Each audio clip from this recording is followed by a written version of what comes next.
प्रदेश में एक राज्य एक चुनाव से पहले सरकार निकायों के पुनर्गठन और पुनर्सीमांकन पर जुटी हुई है।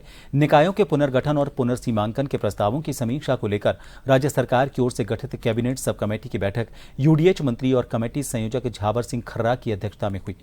बैठक में वन राज्य मंत्री संजय शर्मा, सहकारिता राज्य मंत्री गौतम कुमार, स्वायत्त शासन विभाग के प्रमुख सचिव राजेश यादव, डीएलबी निदेशक इंद्रजीत सिंह समेत विभागीय अफसर शामिल रहे। बैठक में अजमेर, कोटा, उदयपुर और बीकानेर संभाग की नगरीय निकायों के पुनर्गठन और पुनर्सीमांकन के प्रस्तावों पर विचार विमर्श किया गया।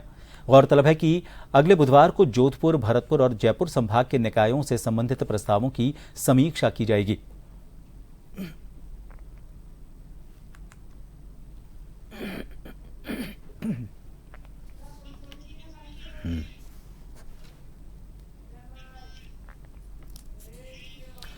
खबर को लेकर जानकारी लेंगे जयपुर से हमारे वरिष्ठ संवाददाता योगेंद्र पंचोली इस वक्त फोन लाइन पर बने हुए हैं।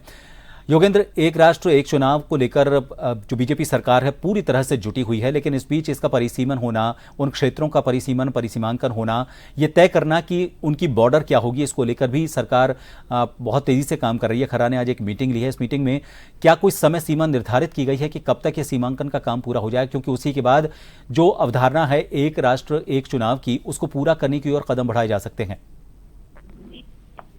देखिए प्रभात, दो चीजें हैं जहां पूरे भारतवर्ष में एक ही चुनाव कराने की बात चल रही है, और वहीं दूसरी तरफ राजस्थान की अगर बात करें तो वन स्टेट वन इलेक्शन वाला फॉर्मूला जो भाजपा भजनलाल सरकार है वो यहाँ अपनाने जा रही है। और क्योंकि नवंबर में चुनाव भी होने हैं और 15 नवंबर के आसपास राजस्थान की अधिकतर जो नगरीय निकाय हैं उनके चुनाव होने हैं, और ये एक ही हो सकता है चरण अलग अलग हों, लेकिन एक सप्ताह के अंदर ही तमाम जो चरण है वो पूरे होंगे।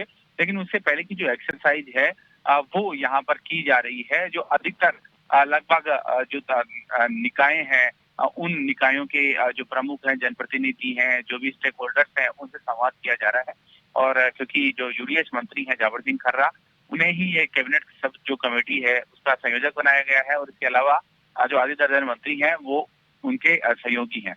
लेकिन अब क्योंकि संभागवार जो चाहे यहाँ पर अन्य जो लगभग 4 संभागों की आज बैठक हुई थी, उसमें उनसे जुड़े हुए जो प्रस्ताव हैं, कौन सा नगर निगम है, कौन सी नगर पालिका, कौन सा यहाँ नगर परिषद है जिसका सीमांकन होना है, उसकी सीमा में बढ़ोतरी की जा रही है। जयपुर में भी सीमाओं को बढ़ाया जा रहा है। जयपुर के अधिकतर जो वार्ड हैं उनका सीमांकन करके ग्रामीण क्षेत्रों में उनका विस्तार किया जा रहा है। लेकिन आपत्ति और सुझाव भी बीच में आ रहे हैं, क्योंकि कोई भी प्रभाव जब सीमांकन होता है, पुनर्गठन होता है, तो आपत्तियां और सुझाव होता है, उनका निस्तारण किया जाता है। उसके बाद ही आगे की जो प्रोसीजर है वो पूरा होता है। तो फिलहाल यहाँ सरकार की तरफ से जो सब कमेटी बनाई गई है उसकी बैठक हुई है, और उसमें जो अलग अलग संभाग है उनके जो प्रस्ताव थे उन पर उसमें मंथन किया गया था। अगले बुधवार को फिर कैबिनेट सब कमेटी की बैठक होगी, जिसमें शेष रहे संभाग है उनकी जो आपत्ति और सुझाव और इसके अलावा जो अन्य प्रस्ताव शामिल हैं उन पर उसमें मंथन किया जाएगा। जी, दर्शक की तमाम जानकारी के लिए तो उसी दिशा में आगे कदम बढ़ाए जा रहे हैं, तेजी लाई जा रही है। कैबिनेट सब कमेटी की बैठक थी। यूडीएच मंत्री झावर सिंह खर्रा ने निर्देश भी दिए हैं और काम में क्या प्रगति है उसको लेकर भी उन्होंने फीडबैक लिया।